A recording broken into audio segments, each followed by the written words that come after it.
important was to talk about how when we've been talking about art, we've had this very Eurocentric view. And I don't know whether any of you have heard that term before, but Eurocentric means, a Western perspective. And we kind of think that this Western perspective is, doesn't everybody think this way? And people do not think the same all over the world. And so what I wanted to talk to you about is that Eurocentrism is a Western viewpoint and it's an American viewpoint, and it's based in certain ideas. Now, if you're Eurocentric, it means that you think that the way I've been teaching and the way I've been talking about art, it really explains art and it opens your eyes to art. But our eyes are blind to different cultures' views of art. If you're ethnocentric, it means that you believe that your culture is the best culture.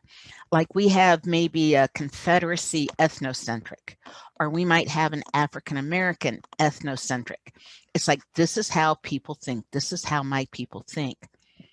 You guys, because you're so interconnected digitally, are more intercultural. Like it's real easy to go online and see other cultures.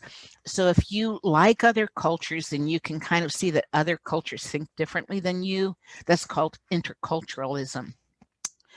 Well, when you go through this page, you guys can read, but because Europe, we have the colonist and colonialism.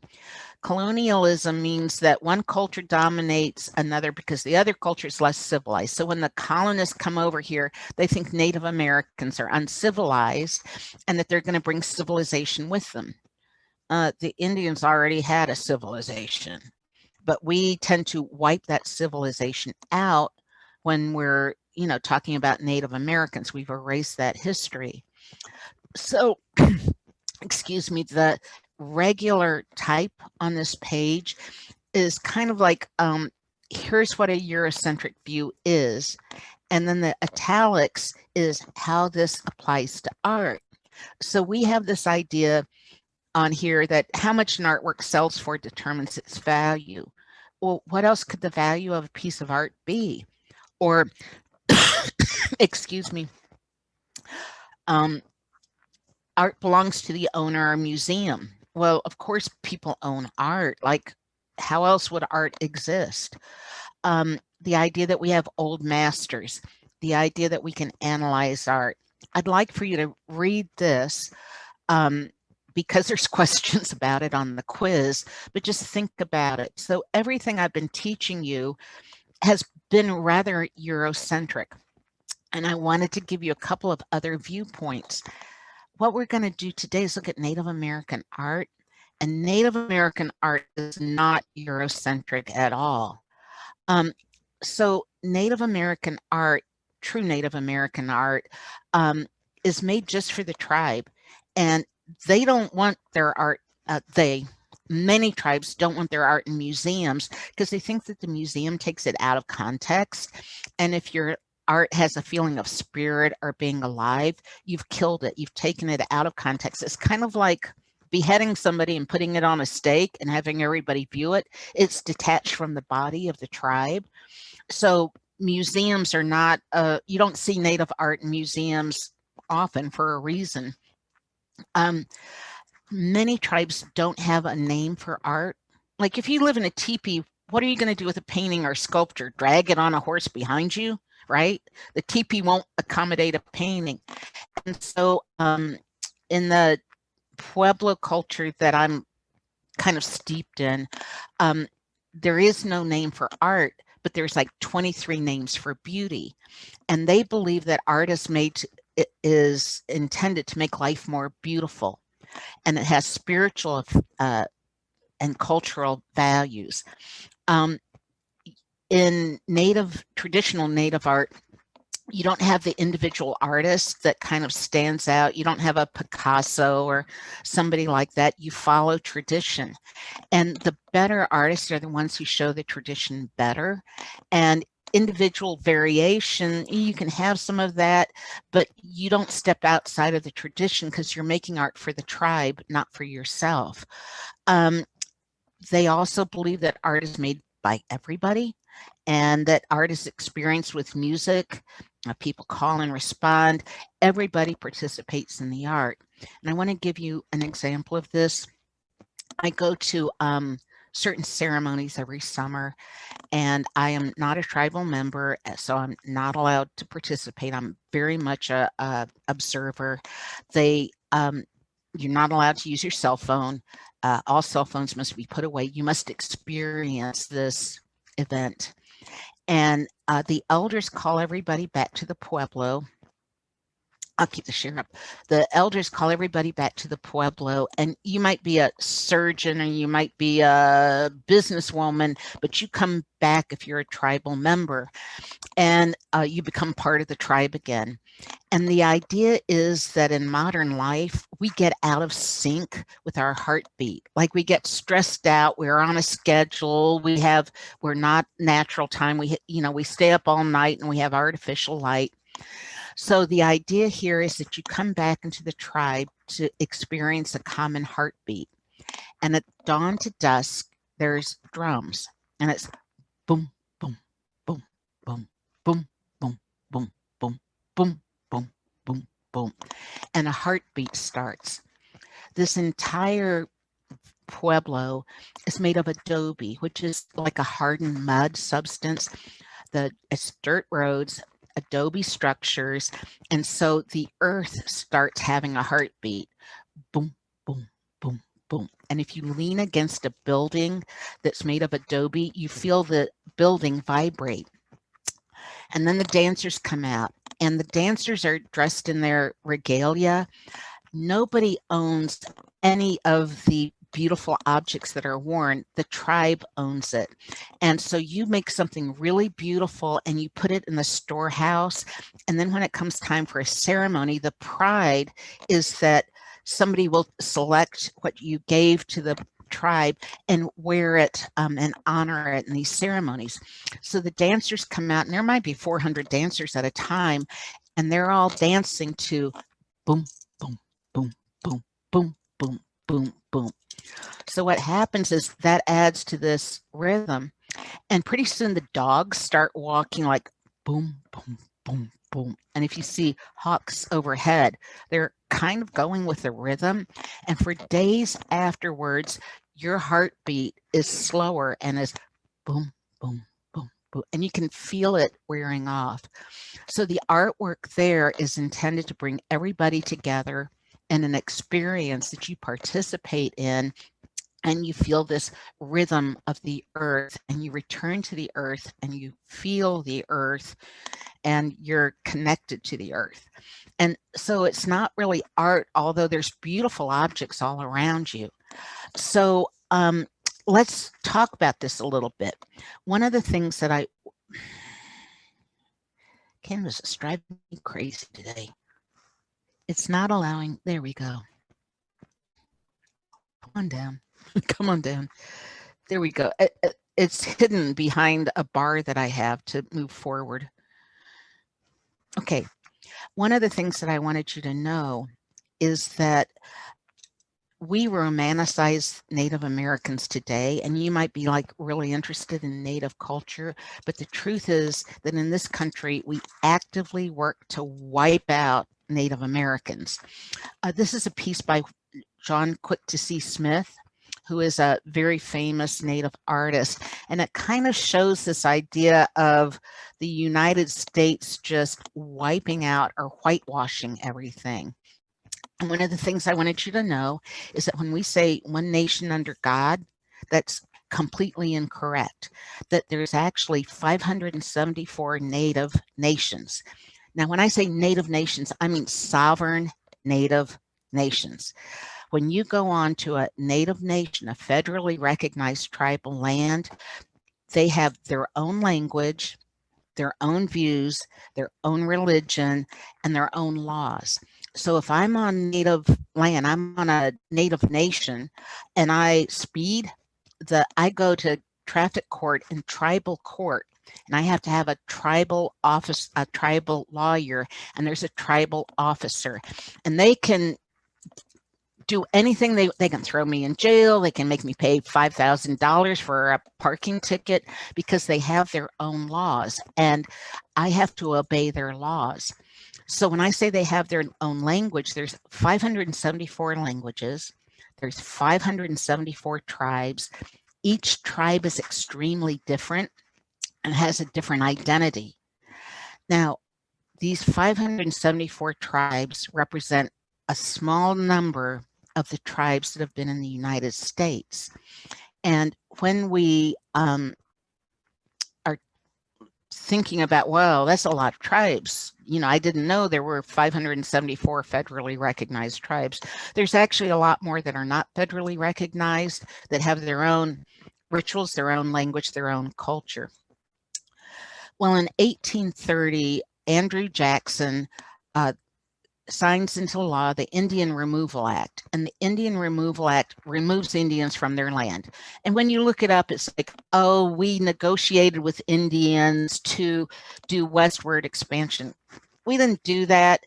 We took the land from the Indians and told them to go out to New Mexico, to the desert, or Oklahoma, and wherever. So if you imagine walking from Virginia to Oklahoma on foot in a forced march, that was the Trail of Tears. About a quarter of the Cherokee Nation died on the Trail of Tears. There were many incidents of genocide where Indians were just, you know, shot. If Trail of Tears, if you didn't keep up, they just turn around and shoot you. There's horrific stories about that. Well, besides that, after 1830, from 1860 to 1978, there were laws passed that allowed social workers and other people to remove Indian children from their homes. And what they did was they felt that Indians were uncivilized. Now, let me give you some background. So in Native culture, you're really connected to the earth and you're really connected to nature.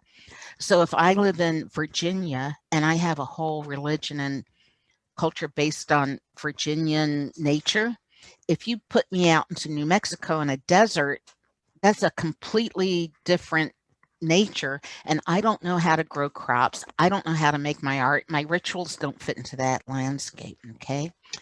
So what happened in the 1860s is they believed that Indians were uncivilized because little kids would be running around naked, swimming and hunting and having a great time. And the men were going out hunting and the women were doing stuff, and they didn't go to school and they didn't have jobs and they didn't have roads and they didn't have all these civilized things. Well, the Indians didn't want to go to school. They didn't want to have roads. They didn't want to have jobs. They were already busy with their Indian life. And so the Europeans imposed this, you're not civilized, when the Indians did not want to be civilized like that. They were, what's the matter with kid? Wouldn't you want to go skinny dipping until you were 8 years old? So what they did was they forcibly took Native American children from their homes.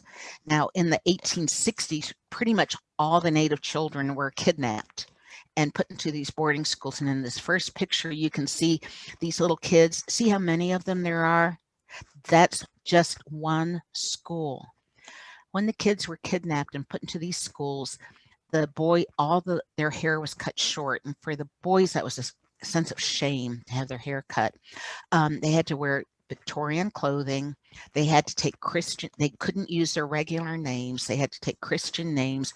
They were not allowed to speak their native language or do their native rituals. They were beaten or put into like a solitary confinement if they spoke their language. Even to each other, you couldn't speak your language. They were forced to do Christian practices, and they were put to work in a very militaristic way.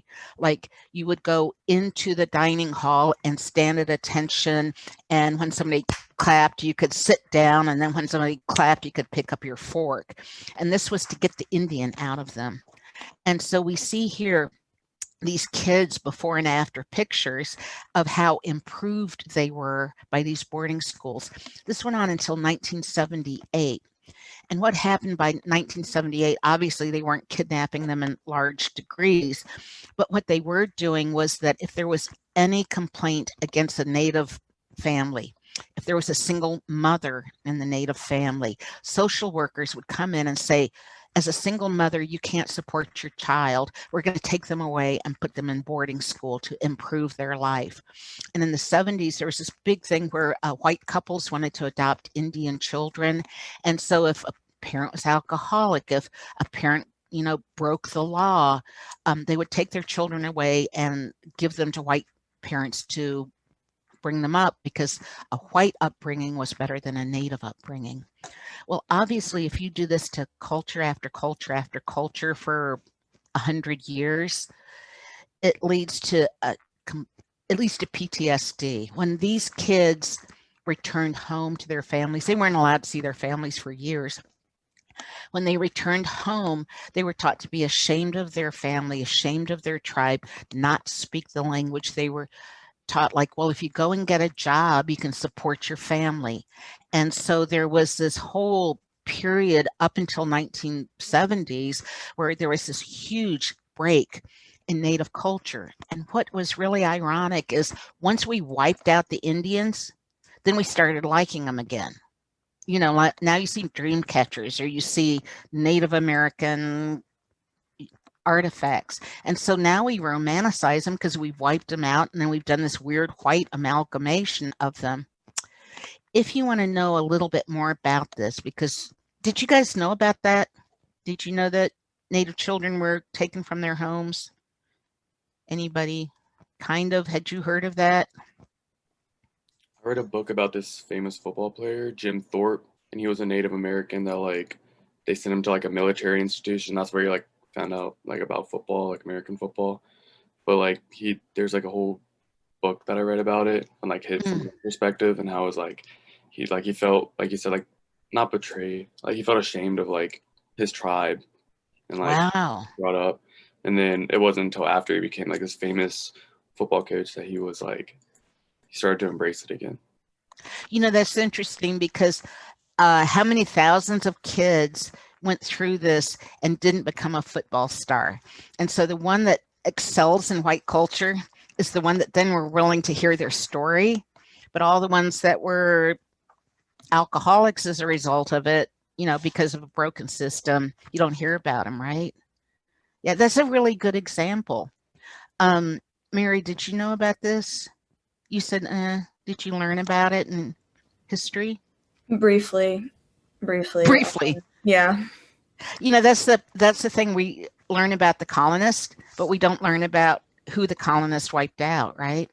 If you want to know more, PBS recently did a documentary on this, and I gave you a link if you just are curious. And then there's a real quick link here on John Quick-to-See Smith, who talks about it. Well, let's go on to something a little bit better, I guess. This talks about the different tribes a little bit and explains it. Well, when we look at what we think of as Native American, you might think of this, right? Like you think of this, or you might think of Native American jewelry. Well, the guy on top is a Blackfoot Indian from the Great Plains, and the jewelry down below is Navajo from the Southwest. And these two tribes would have never met each other, would have had very little contact with each other. And so we've done this weird mishmash of Native culture in a Eurocentric view. So when we're looking at Native art, I'm going to help you out. I don't think that you can possibly look at 574 tribes, but what you can do to appreciate Native art is, if you appreciate the nature that they're around, then it gives you huge clues to the art. So there's 4 different geographical areas that you can basically understand tribal ideas. Eastern Woodlands, which is Virginia. Now, if you think about Virginia, we have I don't know, I've got woods and I've got deer, and there's clay on my shoes and in the streams. So that means that you would have deer skin objects made out of wood, and objects made out of clay. So there's the Eastern Woodlands. There is the Southwest. Now, the Southwest, like New Mexico, is very dry. It's very desert-like. I can herd sheep in the desert because they can graze on anything. So I have Navajo blankets. And then in the Southwest, you have mountains like Colorado. So I can mine things in the mountains. So I have silver and turquoise. So your silver and turquoise is from the Southwest. Your Navajo blankets are from the Southwest. We have the Great Plains, which is huge grasslands, like think Kansas and Iowa. Well, if you have flat grasslands, that's going to be like, well, animals can graze there, buffalo can graze there. Buffalo can't graze in New Mexico. They don't work on sand, they die.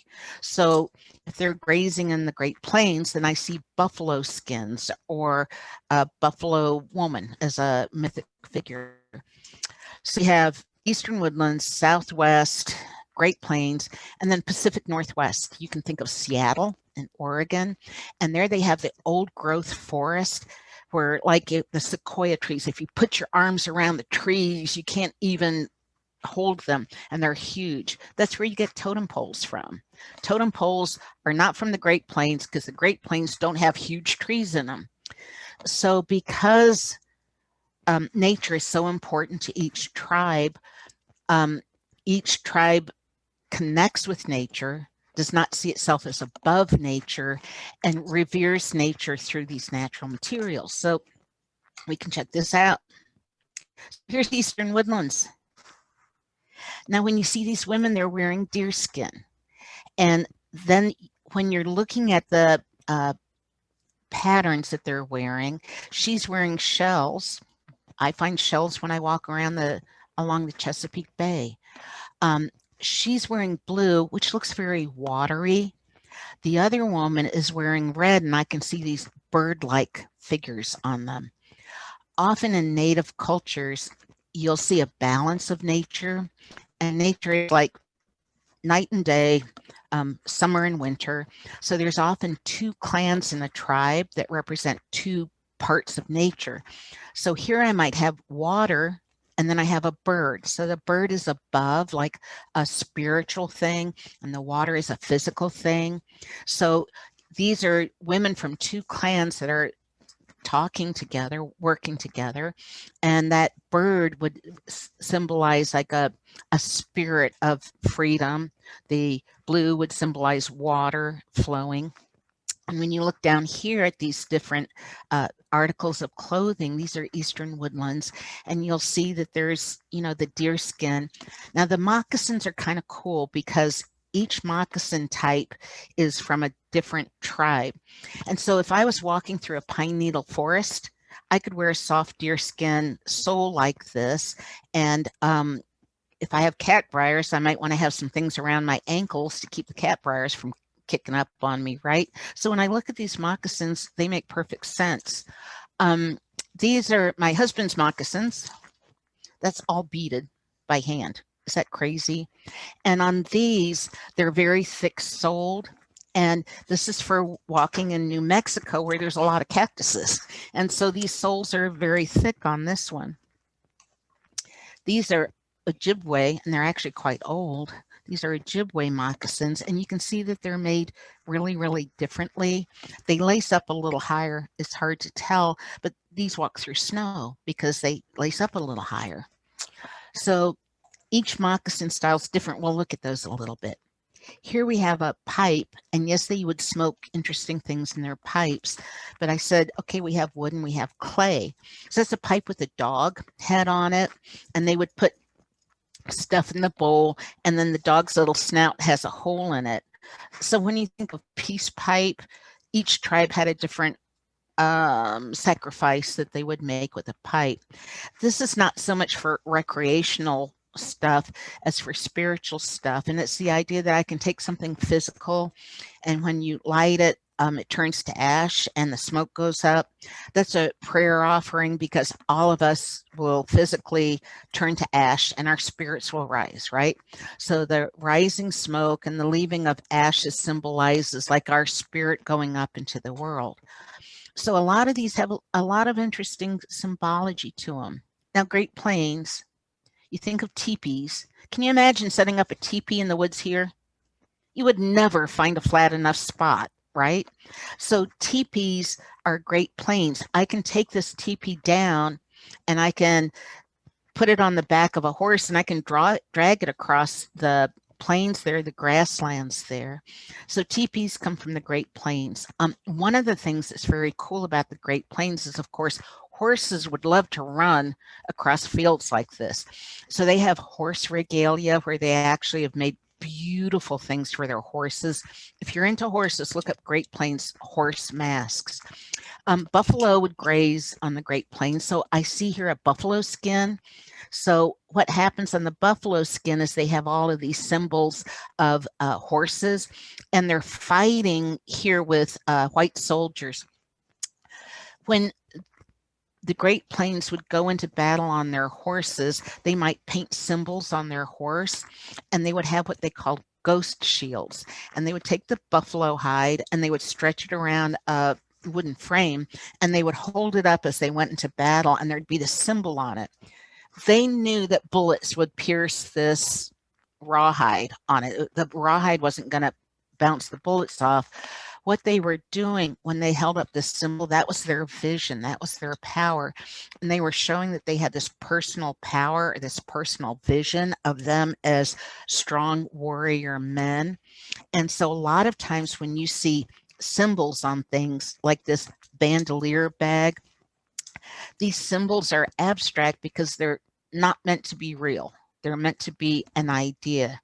And I can't decode this because I'm not part of the tribe, but each shape and each color is representative of something in the tribal history, something of the tribe, the ranking of this person in the tribe, a vision that this person had. So when you look at this, many times the tribe doesn't want to tell you what it means because you wouldn't get it anyway, or after you wiped it out, why would I tell you? The buffalo skins, a lot of those have disappeared because when the railroads went through in the 1860s, the whites would come through and just slaughter the buffalo. There would be thousands of them dead on the field. And the natives couldn't understand that because they had this very spiritual connection. They would use the buffalo hides to paint on. During the Victorian era, these were bought up and they would put silk or satin over the paintings and use them to keep warm when they went for a carriage ride. So a lot of them got destroyed. This one right here is a bandolier bag. And because there's like a horse culture here, this could be worn while you're riding a horse. So this long band would go over your shoulder, and then this bag would be that you could ride on horseback with this bag. A little side note, I was once in a thrift store and I found a piece of beaded work like this and a long strip of beaded work like this in another cabinet. And I realized it was a Great Plains bandolier bag. The guy sold it to me for like $4. It was worth about $10,000. Put it together. Yeah, if you know things, you can make money off of what you learned. So see how these moccasins are real different?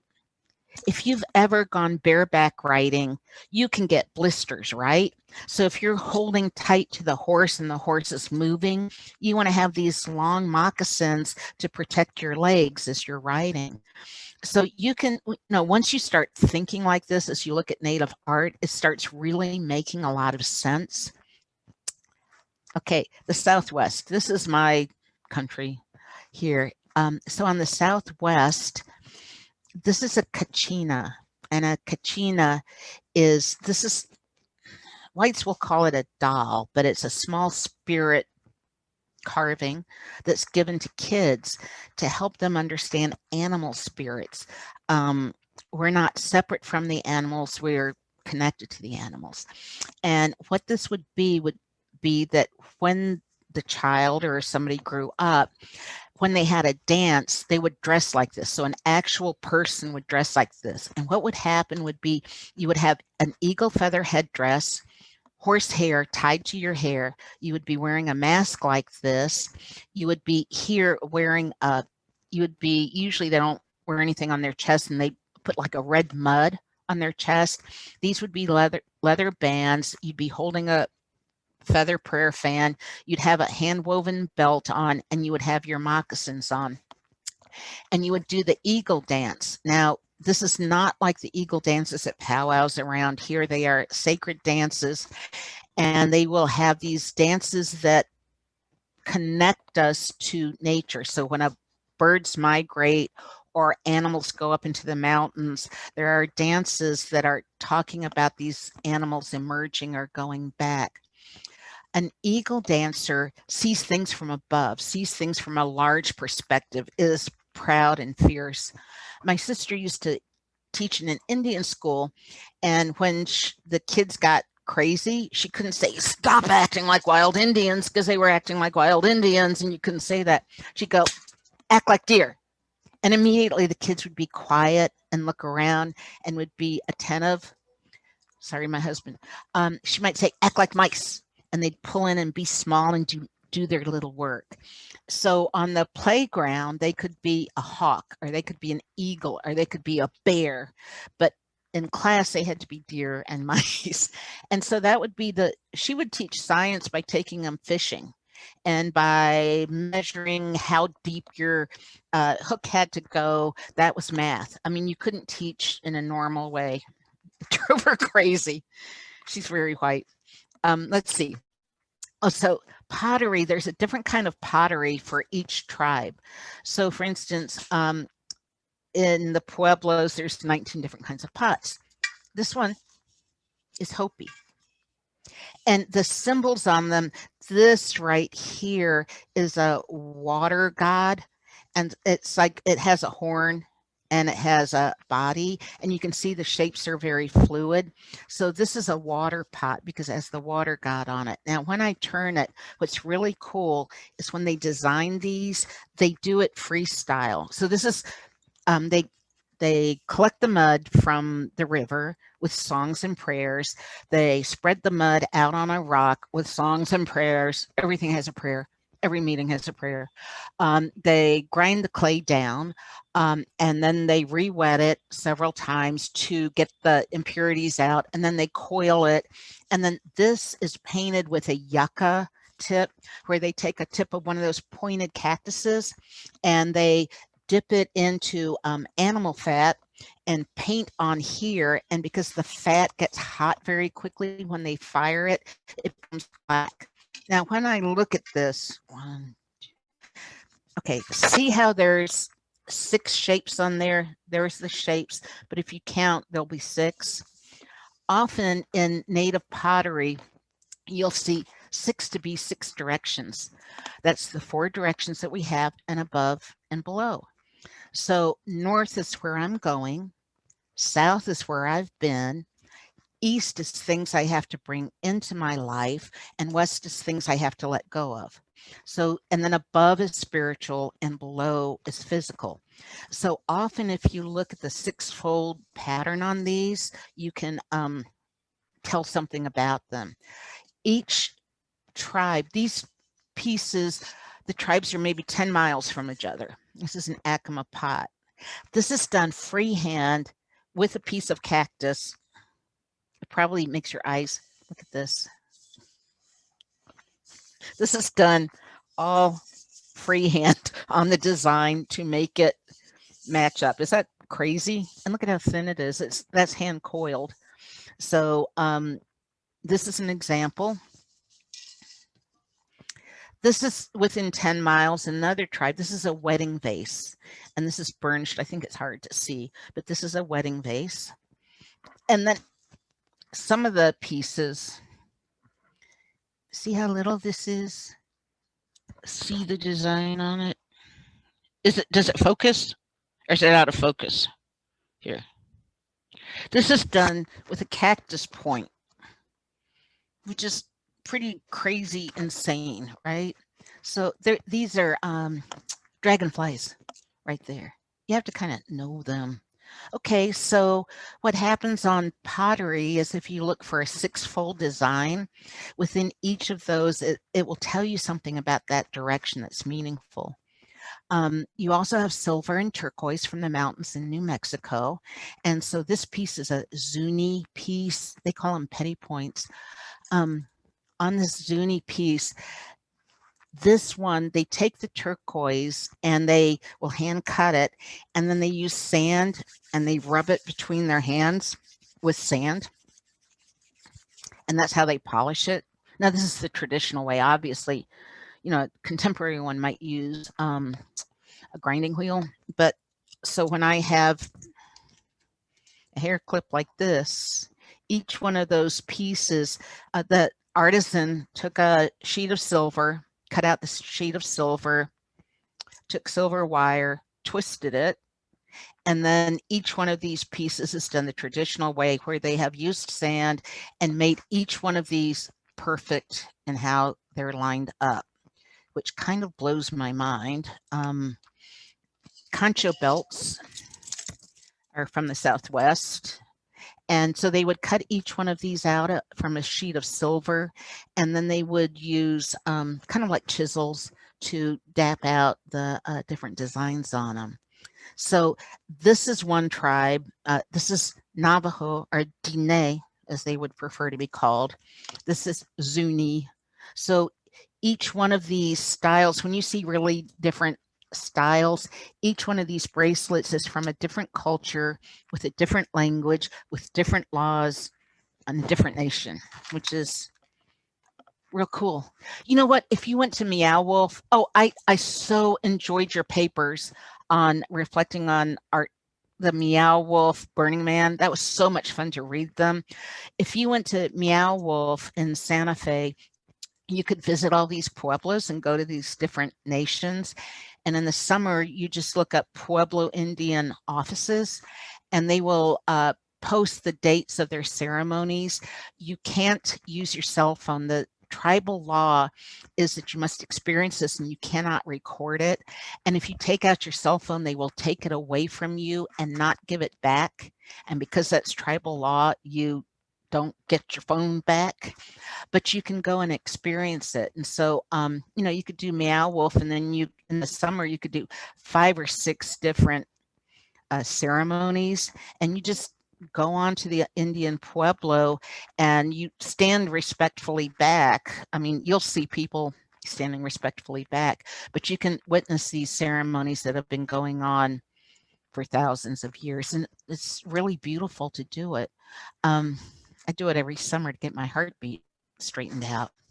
Okay, Pacific Northwest. The women that you see here are Chilkat, and you see these beautiful robes. Often when you look at native art, blankets and stuff, think about the body, because they'll have a design that goes up the back. And then when you wrap the blanket around, it'll come forward in the front, and the two designs will meet. So like on the edges of these Chilkat blankets, you'll see a shape like this. That's an eye, that's part of a body, and that's a leg. And when the woman brings it together, it'll make a whole animal. And this is the idea that if I eat deer, the deer's in me, but I'm part of the deer too, that the deer and I become one. So you see artwork like the one below, where there's a bear, and then you see a salmon inside the bear. Well, if the bear eats a salmon, they're connected. And then the salmon has a fisherman here, where the fisherman might also eat the salmon. And when you start looking at all these different parts, you'll see a fish here. Here's a hawk. The hawk is going after the fish. Here's the beak of the hawk, the wing of the hawk, and the tail of the hawk. So this shows that this connection with nature, and that it's all interconnected, that the cycle of life is all interconnected. The Chilkat blankets above, the fringe and the beginning of the blanket is made out of cedar bark. If you've ever been to a tree where like the bark, inner bark kind of shreds, they actually take the shredded bark, twist it by hand, and then weave these out of shredded bark, which is kind of crazy, isn't it? Pacific Northwest is where you see totem poles, because you have the big trees and they're being carved. On the totem poles, the different animals. If I belong to a Bear Clan. During the winter, I would go inside and be very quiet. In the spring, I'd come out and be very dynamic. If I was a Eagle Clan, I would oversee things for the tribe. So each tribe has different clans within it. And on these, this shows your grandma, grandma, grandma, grandma, grandma going way back. So if your grandmother was from Eagle Clan, but she married into the Bear Clan, then she married into the Salmon Clan, what would happen would be you would have these totem poles that would show the history of the clans that are in that area. So if you traveled to any of the villages around, you would then know exactly how far back you were related. What happens here in their meeting house, see this opening here? That is a Mother Earth opening. It's a female opening, a vagina, okay? And it's because we're born from the earth and we returned from the earth. So it's understood when you go in here with all these animals within animals that were born together and we die together. In the Southwest, the equivalent of that is the kiva. And when I go to this, my ceremonies, their ceremonies, there's a mound of earth that looks like the earth got pregnant. It's intended to be like a pregnant belly. And whites are not allowed near it. You don't touch it, you stay away from it. But what happens is that there's a round opening and the natives descend into the earth, into the belly of the earth. And there's ceremonies there that in some tribes, no white has ever seen, no outsider has ever seen. When I say white, they see African Americans as white, okay? Sorry, I meant to say that. So they go down into the belly of the earth to reconnect with Mother Earth. There's a very interesting thing that the Pacific Northwest people do that got them in trouble with the IRS. Once a year, they have a potlatch and you give everything you own away to other people in the tribe. And the idea is that the wealthier you are, the more you have to give away. And so the idea is, would you rather be a rich man with poor friends or a poor man with rich friends? So your status is not what you have, but what you give. And they used to do it at this one point in the year, and IRS got really pissed off at them because they were like, I gave everything away. I mean, we're talking bank accounts, clothing, goods. And this was a potlatch. You just gave everything away and then people would give to you. So there was this constant give and take in the community. And the more you gave, the more respected you were. I still go to ceremonies sometimes where there's a pot, it's not potlatch, but it's like a potlatch. And the last one I was at, this little girl came up really shyly and she hands me this wad of newspaper and I open it up and it's a cracked teacup. And I think I gave her one of my bracelets. And it was really funny because I had like a little silver bracelet on and I got this cracked teacup. That teacup is so precious to me because she was so precious in giving it to me. So cool beans, kind of neat, huh? Here's something I want to talk about though. I don't want to romanticize traditional natives because obviously there's contemporary natives. And so what I was just showing you was tradition.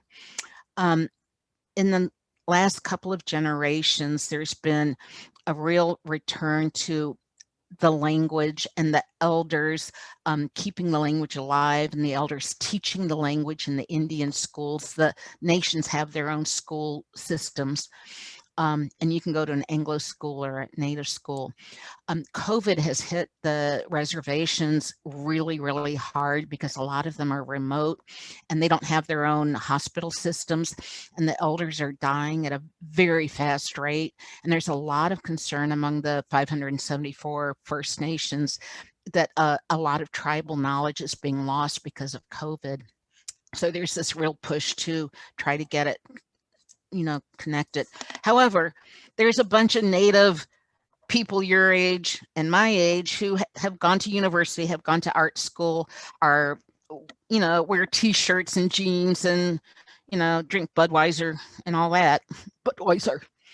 I once, last summer, there is this hot springs up the road from us that a lot of Anglos go to, and it's kind of become this like resort in the middle of nowhere, and they want to have like a native feel on their vacation. So I'm like coming out from this other part of the hot springs, and their Jeep pulls up, and there's these young Indian guys, and they're smoking weed, and they're drinking, you know, Budweiser, and they're wearing t-shirts and camos, and they're really loud, and they suddenly get quiet, and they take off their t-shirts, and they put on their Indian stuff, and they go and do a dance for the Anglos, and then they come back and they have some money. It was all a fake dance. It was just to make the Anglos feel good. You know, it was just like, oh God. So yeah, there's an American thing. So these are contemporary examples of this, and you can see it looks very modern. But also on the jewelry, this guy is a contemporary jeweler who's actually getting to be really well known, and he's from Okeoenge, which is where I go a lot, where I'm kind of from. Fashion is very cool, because if Native culture is about beauty, and fashion is about beauty, and women are beautiful, and Native culture honors women, contemporary Native fashion designers are crazy cool. So this is an elk dress, an elk tooth dress. And normally you would wear leather, or deer skin rather, and have elk teeth across it. And here the designer has taken, you know, this really sexy netting and added elk teeth to it. So looking at Native American women's dress is really kind of cool. Look at these moccasins. These are hand beaded high heels, and they're traditional Acoma images, but this artist will do tennis shoes and does stiletto heels, and she's pretty well known too. So that's kind of, I'm sorry, she's Shoshone.